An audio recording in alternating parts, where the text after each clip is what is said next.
తర్వాత ఇప్పుడు 3 సార్లు దాదాపు బీజేపీ తరపున గెలిచినటువంటి రాజా సింగ్ పార్టీకి రాజీనామా చేసిండు. సో రాజా సింగ్ గారి గురించి మీ అభిప్రాయం ఏంటి? అంటే ఇప్పుడు ఒకవేళ బీజేపీ చేయమంటే నేను ఎమ్మెల్యే కూడా రాజీనామా చేస్తాను అంటాడు మొన్న బోనాల సందర్భంగా. ఇప్పుడు బీజేపీ పార్టీ ఒక సెక్యులర్ పార్టీ లాగా అయిపోయింది. సమతులిత లేదు. వాళ్ళ నోటికి ఏది వస్తే పొద్దున ఏదో మాట్లాడతారో సాయంత్రం ఏది మాట్లాడతారో తెలియకుండా అయిపోయింది. అంత సీనియర్ నాయకులు ఉన్నారు. ఈరోజు వాళ్ళ పతనాన్ని వాళ్ళు కోరుకున్నది రామచంద్రరావుకి ఇచ్చే. సరే, వాళ్ళ గురించి మాట్లాడడం నాకు ఇష్టం లేదు, నేను మాట్లాడను.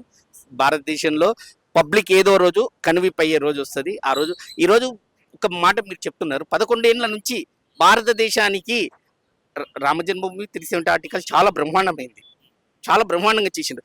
యువతకు ఉపాధి కల్పించిన దాఖలాలు అయి ఉన్నాయా? యువత ఈరోజు నేను ఈ గవర్నమెంట్లో ఇదే గవర్నమెంట్ కాంగ్రెస్ గతంలో నాగార్జున శ్రీశైలం ప్రాజెక్టు 7 సిస్టర్స్ ఎంత ఘోరంగా ఉండే. అటువంటి దాంట్లో ఒక రప్పకంగా తీసుకొచ్చి ఈరోజు మీకు అప్పచెప్పిండ్రు. నవరత్న కంపెనీలు బిహెచ్ఎల్ తీసుకో, ఈసీఎల్ తీసుకో, 9 నవరత్న కంపెనీలు ఎంతమంది ఉపాధి కల్పించిండ్రు. మీరు 11 సంవత్సరాలు చేసిన ఒక పెద్ద ప్రాజెక్టు చూపించండి. నేనేం చెప్తున్నా, యువతను తప్పుదోవ పట్టించే ఈ ప్రభుత్వాలకు బుద్ధి చెప్పే రోజు రావాలనేది నా కోరిక.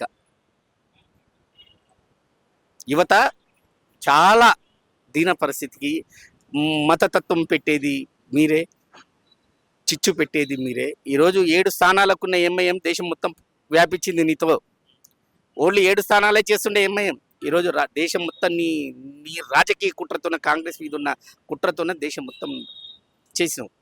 కానీ ఎంఐఎంకు పోటీ ఇచ్చేది ఒక బీజేపీ మాత్రమని వాళ్ళు చెప్పుకుంటారు. మరి అది మీరు స్వయంగా మీరు ఆలోచించేయాలి. గతంలో కాంగ్రెస్ ఉన్నప్పుడు, కాంగ్రెస్ పాలించినప్పుడు 65 సంవత్సరాలు పాలించినప్పుడు ఎంఐఎం బయట ఏ రాష్ట్రంలోనైనా పోటీ చేసిందా?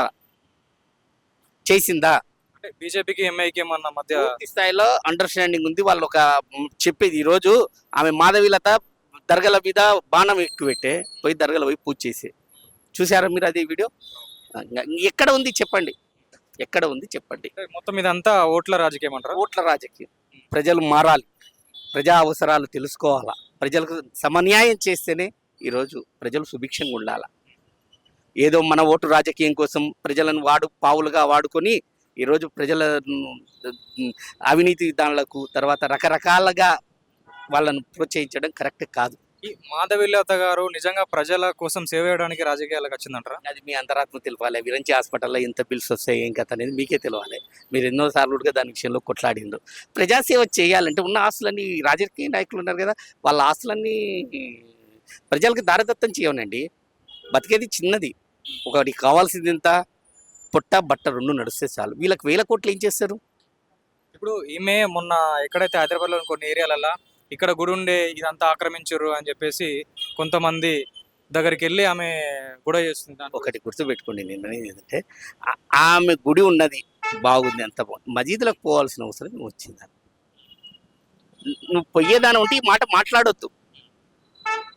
చేసేది శివ పూజలు, చెప్పేది శ్రీరంగ నీతులు.